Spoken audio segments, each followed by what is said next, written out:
Hay una marcada expectativa por lo que pueda decir el presidente mañana en el Congreso, la posibilidad de que pueda surgir desde allí algún anuncio, pero sobre todo por el contexto político que acompaña a un deterioro social sin precedentes en el país, por la pobreza, por la licuación de salarios y jubilaciones, por la tensión que acompaña a este tipo de medidas.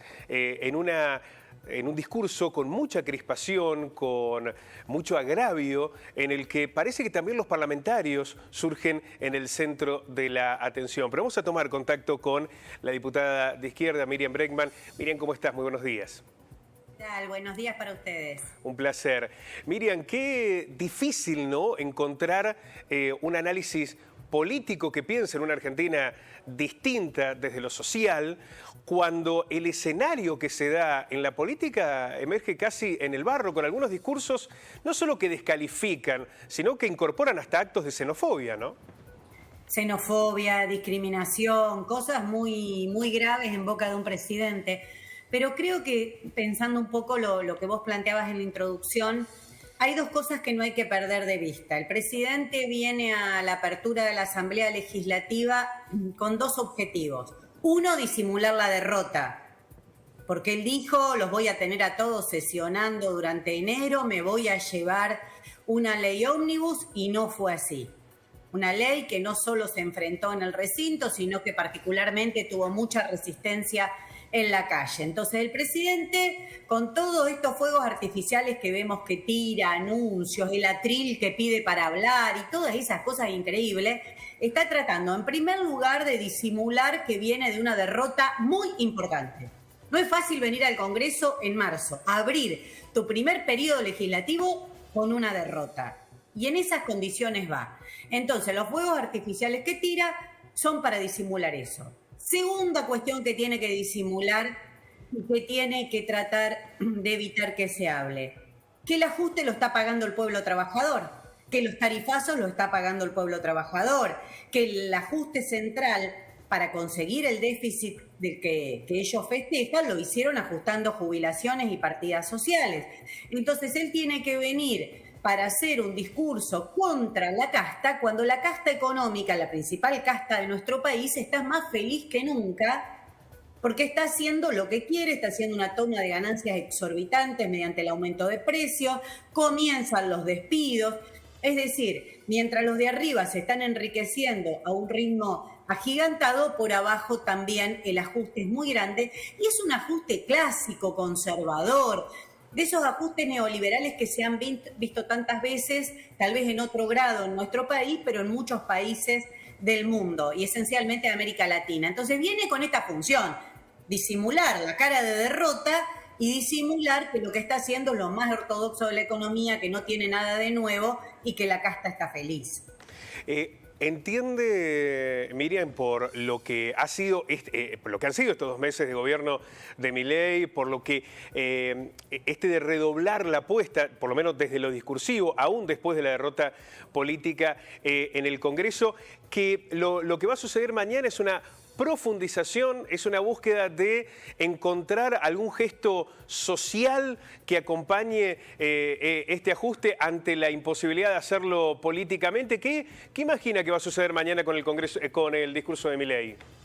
Mira, desde lo discursivo, como bien decís vos, él puede ir a una ofensiva, puede redoblar la apuesta. En estos días vimos cuestionar el lenguaje inclusivo, es decir, cosas que la verdad, solamente tienen sentido para pensar mantener algún grado de cohesión en muchos de los que los votaron, pero evidentemente con eso no va a llenar el bolsillo de nadie, ni va a hacer que bajen los precios de los alimentos, ni va a llegar la comida a los comedores que está faltando. Entonces, él tiene una verborragia discursiva, agresiva, para mantener esa ofensiva, pero de contenido es un empleado del Fondo Monetario que está llevando adelante a rajatabla las políticas del FMI, intentando incluso sobrecumplirlas.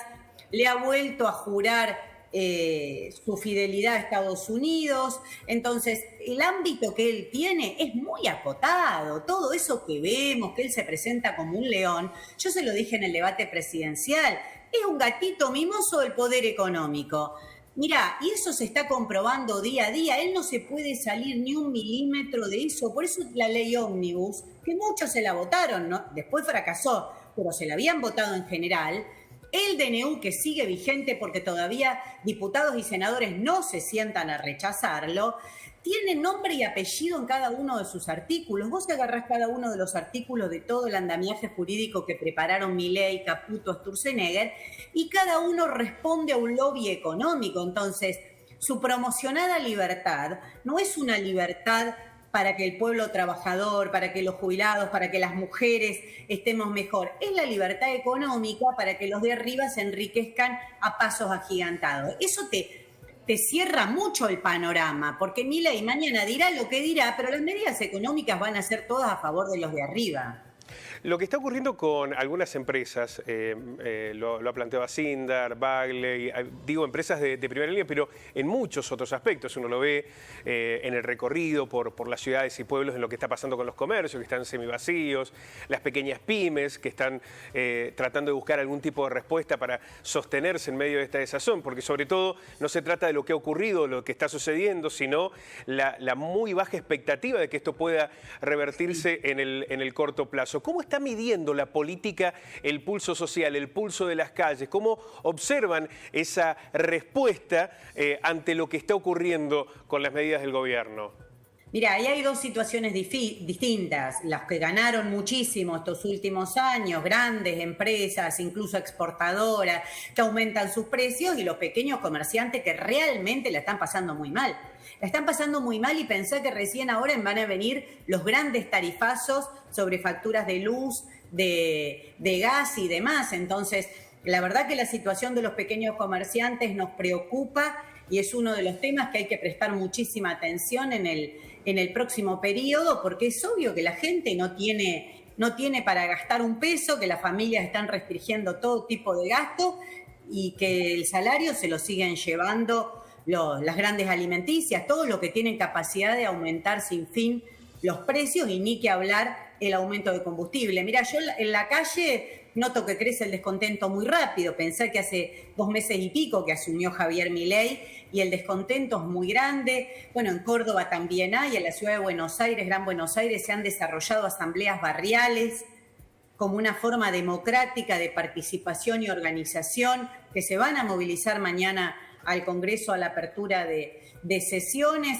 Empieza a haber conflictos en los lugares de trabajo, la docencia está saliendo a luchar, porque siempre lo dijimos, con el Fondo Monetario, si hay 2 sectores que se recortan inmediatamente son salud y educación, y es lo que estamos viendo. No creamos que la pelea con los gobernadores y todo esto que dice Milei tiene algo que ver. El Fondo Monetario exige ajuste en educación y salud pública, y es lo que él está llevando adelante, incluso con gobernadores bastante dispuestos a acompañarlos en el ajuste. Entonces, en la calle empezamos a ver que cambia rápidamente la situación, que el gobierno pierde apoyo y que por eso te decía que tanta verborragia discursiva, ¿no? Intenta desde el discurso que lo llevó al poder, el cuestionamiento a la casta política, a la dirigencia política que efectivamente nos trajo hasta acá, porque veníamos de una crisis económica de años, veníamos de baja de salarios, de ajuste en jubilaciones. Sergio Massa había hecho el ajuste en jubilaciones, entonces Javier Milei se para sobre eso para intentar pasar un plan sumamente ofensivo. Pero todo eso tiene patas cortas, ¿viste? Porque cuando vos ya no podés pagar la luz, cuando empiezan las clases y tenemos que armar la canasta en casa y vos empezás a ver que lo que aumentaron las cosas, lo que vale las hojas de dibujo, lo que vale una mochila, ahí se te empiezan a terminar todos los discursos. Entonces creo que vamos a un periodo de mucha conflictividad y que en el Congreso Nacional esto se va a ver reflejado. Vos pensás que no solo está la derecha a la ofensiva, yo lo marco con mucha preocupación, la carta que sacó Cristina Fernández de Kirchner diciendo que hay un problema, que la gente se va a la educación privada porque no quiere la educación pública, en el marco del conflicto educativo, un mal momento elige para hacer semejante reflexión, o que estaría dispuesta a discutir privatizaciones, nos lleva a una discusión complicada en el Congreso Nacional. No evitemos hablar de esto, porque yo no creo que las privatizaciones puedan ser 50 y 50, que el Banco Nación lo que necesite sean los fondos de BlackRock. Me parece que sí, podemos tener control de trabajadores y usuarios, podemos ir a otras medidas que favorezcan a las mayorías populares, pero no regalar las empresas públicas. Miriam, para quienes vivimos el 2001, más allá del contexto económico y social, que puede o no tener parámetros, porque veníamos de un modelo neoliberal, estamos atravesando esas mismas circunstancias ahora, pero la percepción que teníamos en la calle, periodísticamente, era de un enojo colectivo hacia la clase política, hacia la clase dirigente en general. El hecho de, sí, estamos mal, pero no veo que haya algo que me genere alivio del otro lado, una esperanza, ¿no? El 2001 nos había arrebatado la esperanza y comenzaron a surgir construcciones que no habían sido frecuentes, digo, las asambleas barriales, los encuentros en las plazas y demás. Da la sensación, porque Milei es también la consecuencia de un proceso político, por eso tenemos hoy a Milei en el poder, que hoy también hay una cuestión de fastidio. Está bien, Milei no me está dando la respuesta, pero ¿qué otras respuestas me dieron antes, ¿no? Y esta cuestión del enojo colectivo hacia la clase dirigente o política, que nos vuelve a poner en esa posición, ¿no? Como dice en la canción de Serrat, sentado sobre una calabaza, donde no encontrás un lugar donde contenerte, y esto puede terminar en situaciones que, como ocurrió en el 2001, fueron dramáticas. ¿Le preocupa como dirigente política que esto pueda tener ese mismo desenlace o que tengamos circunstancias que nos hacen suponer de que esto puede volver a suceder? No, mirá, mi preocupación es que desde la izquierda, desde los sectores que defendemos a los trabajadores y las trabajadoras, que siempre hemos estado del lado de los jubilados y las jubiladas, podamos construir esa alternativa política para que la salida una vez sea favorable a las mayorías populares y no termine pagando la crisis el pueblo trabajador, porque lo que vos decís es muy cierto. ¿Y cómo no va a haber enojo con la dirigencia política? ¿Cómo no? ¿Cómo no si venimos de años de caídas de salario? ¿Cómo no si mientras a los sectores medios los recortaban, a los grandes empresarios se le daban todo tipo de beneficios? ¿Cómo no si el último gobierno de Alberto Fernández, Cristina Fernández, Sergio Massa dijo que venía a llenar la heladera, a terminar con la estafa del Fondo Monetario y terminó haciendo lo contrario? Porque pensá que los procesos políticos vienen de eso, no veníamos de un gobierno de ajuste neoliberal feroz de Mauricio Macri, y se presentaron como una alternativa diciendo hay 2019, hay que abandonar la calle, vamos todos detrás del peronismo porque de esa manera va a haber una salida favorable, que como te decía, eso eran los eslogans, ¿no? Llenar la heladera, terminar con la estafa del fondo. Bueno, ¿dónde estuvo eso? El ajuste lo hicieron en los jubilados. Le validaron la deuda con el fondo Mauricio Macri, que es la deuda que hoy seguimos teniendo sobre nuestras cabezas. Ajustaron los salarios. Bueno, eso produce un enojo y un desencanto en muchísimos sectores de la población que es casi lógico que ocurra. Ahora, el problema es que eso lo logró canalizar una alternativa de ultraderecha con un discurso muy enfocado a la dirigencia política, pero para aplicar un ajuste clásico, conservador, neoliberal. Así que creo que en esas asambleas barriales, en esos sectores que se empiezan a movilizar, en la juventud que se empieza a organizar contra los tarifazos y demás, está el germen para que confluyamos y construyamos una alternativa nueva donde no siempre tengamos que elegir entre ajuste neoliberal o administrar la pobreza. Me parece que no va más eso. No podemos seguir eligiendo entre gobierno de 60% de pobreza y gobierno de 30%.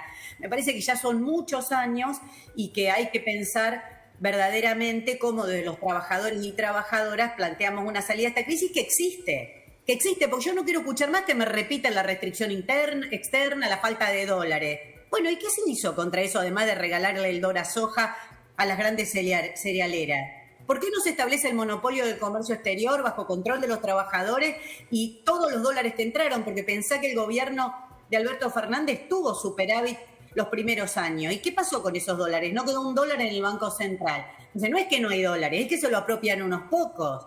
¿Por qué, yendo a los tarifazos, por qué la salida del tarifazo o subsidio a los empresarios? ¿Por qué no pensar un esquema donde se piense todo el transporte como transporte nacional, estatal, bajo control de trabajadores y usuarios, y se administren los recursos en función de las necesidades sociales? Hay otra salida. El problema es que acá nadie se sale del esquema que se ha establecido en nuestro país, que como te decía antes es cada vez más privatizador y se van adoptando los dogmas neoliberales. Miriam, quiero agradecerle muchísimo este contacto. Podemos reprocharle muchas cuestiones a la izquierda en su construcción de poder o en los posicionamientos que ha tenido, pero difícilmente le podríamos replantear o discutir no haber tenido coherencia en todos estos años y por eso la valoramos especialmente. Muchísimas gracias. Gracias, y te digo que la gente en la calle ahora, muchos nos agradecen porque muchas de las cosas que veníamos diciendo en el último tiempo ahora ven que está ocurriendo, pero yo no quiero agradecimiento, quiero que nos podamos organizar para cambiar esta situación de raíz. Muchísimas gracias, Miriam. Gracias. Miriam Bregman, diputada nacional del Frente de Izquierda, en la previa, en la antesala, lo que será el discurso de Javier Milei.